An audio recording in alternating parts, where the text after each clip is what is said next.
How we doing, VC? Mr. Boulder here, back again. Hope you're all good. Hope you're all doing well. Going to do something a bit new today. For me, going to do an album comparison video. Idea I've had for a while. I know other people have done these before on YouTube, so it's nothing new. But yeah, something I thought I'd do today for this week's video. Yeah, before I get started, as always, thanks to everyone who watches, subscribes, likes, gets in touch. It's all very much appreciated. Loving being part of the VC. It's all good.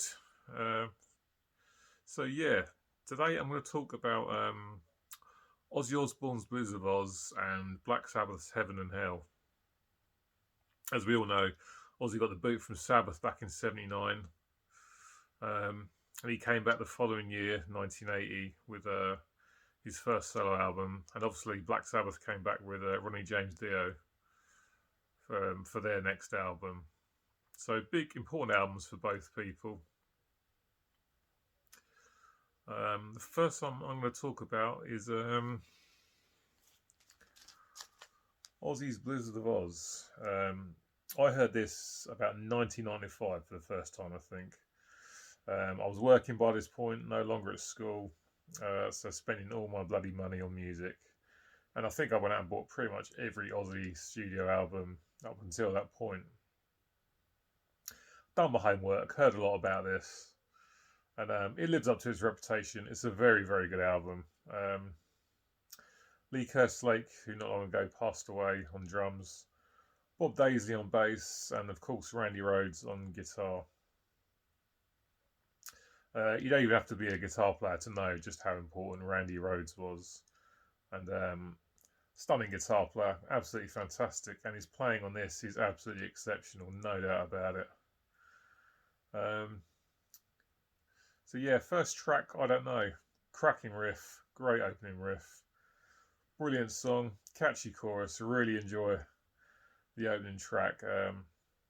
Gets things going in the right direction. Up next is a song that everybody knows, Crazy Train, another great opening guitar riff from Randy Rhoads. A classic in the Ozzy back catalogue. A great song, catchy chorus, brilliant stuff. Gets to track 3 though, for me, a serious misstep. Goodbye to Romance. I was thinking about this when I was listening to the album earlier today. I don't think Ozzy's voice, especially back then, really suited sort of ballady songs. Because then I thought about it and thought about stuff such as See You on the Other Side from Osmosis and from Mama I'm Coming Home from No More Tears. I really like his voice on those songs. But on this, it just doesn't work for me. He didn't have the voice yet to sort of carry this kind of song. And whereas I don't really dislike the song, if I'm ever listening to this on the CD I should say, skip it a lot of the time. For me, it's not massively necessary. But once again, the killer solo by Randy Rhoads, no doubt about it. D up next, short sort of instrumental. Once again, can take or leave that one. But yeah, it finishes, of course, with what's probably my favourite song on the album, Suicide Solution, last song on side A. Brilliant song, another great guitar riff. Love the lyrics in this. Good vocals from Oz. Yeah, there was some controversy back in the day about this song. I'm not going to go into it though. You probably know all about it. But a fantastic song and a great way to finish side A. So a pretty strong start. Side B kicks off with Mr. Crowley. Again, one of those songs that everyone knows. It's played regularly here on the national rock radio station here in the UK. Again, I repeat myself here, but you know, Randy's guitar playing on it is absolutely fantastic. Good lyrics again, good vocals. For me, though, what lets it down is the use of the keyboard. I know it's of its time, but for me, it hasn't aged well. It doesn't sound great at all. If I could hear it without a keyboard in it, I could live with that. But obviously, you can't have that because it's a massive part of the song. But for me, still a really, really good song. But yeah, the keyboard sound has not aged well at all. Up next, and I find this a lot with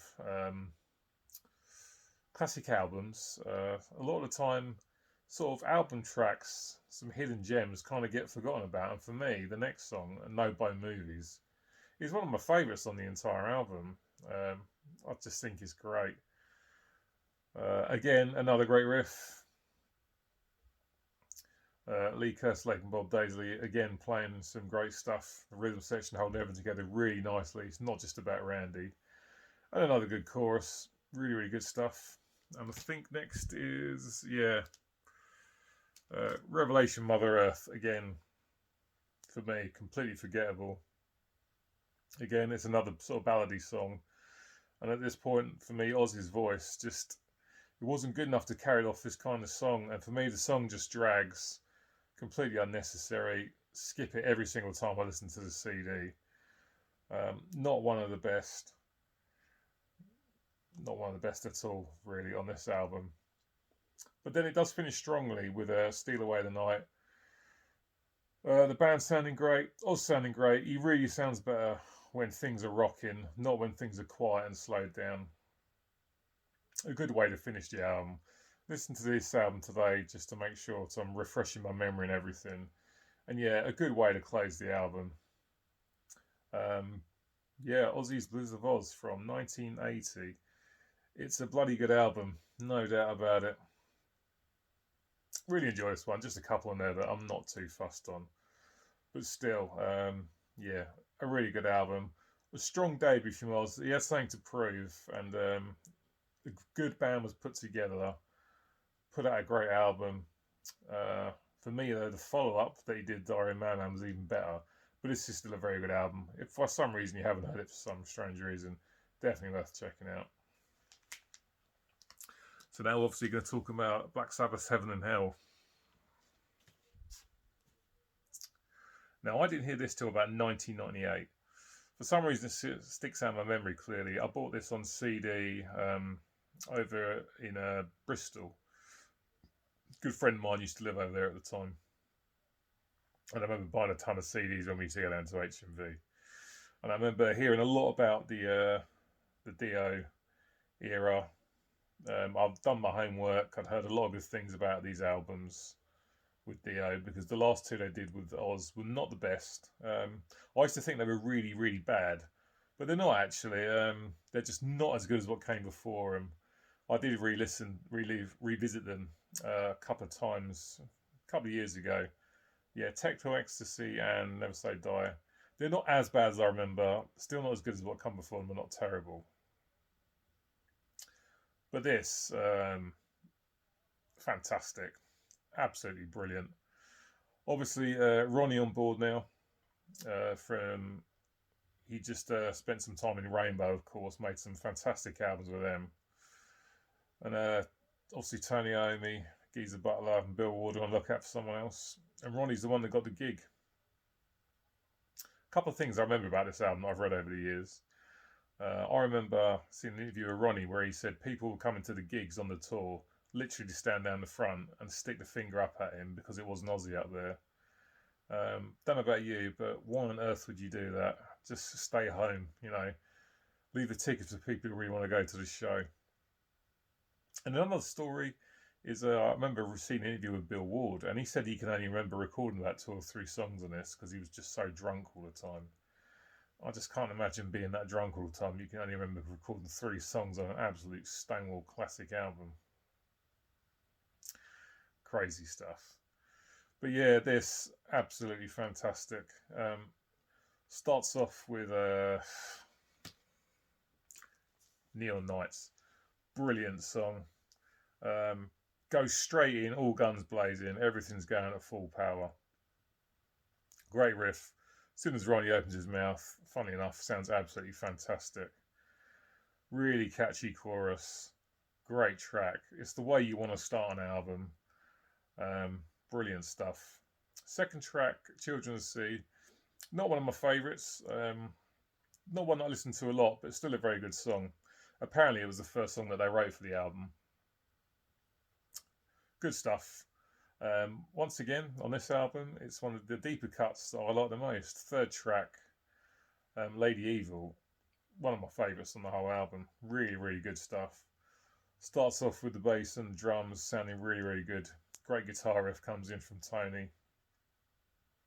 Great chorus, vocals are fantastic. Everything about it is brilliant. One of the best songs on the album, without doubt, as far as I'm concerned. And last one on side one is, obviously the title track, Heaven and Hell. Can't believe I forgot that. A song I really like, but I don't listen to tons, purely because it's played to death on the national rock radio station. I swear they play it about every 13 minutes. But a great song. It's been covered so many times over the years. I remember being at Bloodstock Festival and Cobra and the Lotus covered it. When they were playing, I think, Death Angel covered it not too long ago as well, if my memory's correct. Iconic song, great song, really, really enjoy it. On to side B, which kicks off with Wish Him Well. Another good track, another catchy song, really good stuff. Next is Die Young, another good song. Interesting how they have sort of the quiet chorus at first and then the louder choruses as it goes on. Nice touch to songwriting, that. And then the next song is one of my favourites on the entire album, Walk Away. Brilliant stuff. I just think it's absolutely fantastic. Again, starts with another classic Iommi riff. The guy could just pull them out of his pocket left, right and centre. Just had riffs absolutely everywhere. Another great chorus. Another great opening riff. These guys were just firing on all cylinders on this album. And then ends with, what's it called? Lonely as the Word. Another good song. Not one of my favourites, but I actually love the way it ends. It's got a really good sort of slow down ending. A good song, a good way to finish the album. So as you may have guessed, as for my money, the better album of the two is definitely Black Sabbath's Heaven and Hell. Blizzard of Oz, I'd probably give that 8 out of 10. But this for me is a good 9.5. It's only slightly let down by Children of the Sea, which I'm not massively fussed on. But it certainly doesn't stop me from enjoying this. This is an absolutely essential old school heavy metal album. 1980 was a great year, of course. Both of these were released. Judas Priest British Steel was released, and the very first Iron Maiden album came out in 1980, of course. But as far as which is better, for me, it's all about this. But both essential albums, and both should be in your record collection. If for some reason you haven't got them, go and check them out because they're essential to your collection. And any self-respecting heavy metal fan knows these albums. Right, guys, hope you enjoyed that. Something a bit new for me today. Like I say, not done an album, video like this before. Going to do other videos like this at some point in the future. So let me know what you think. Get in touch. Which album do you prefer? What are your favourite tracks? Love to hear from everyone, of course.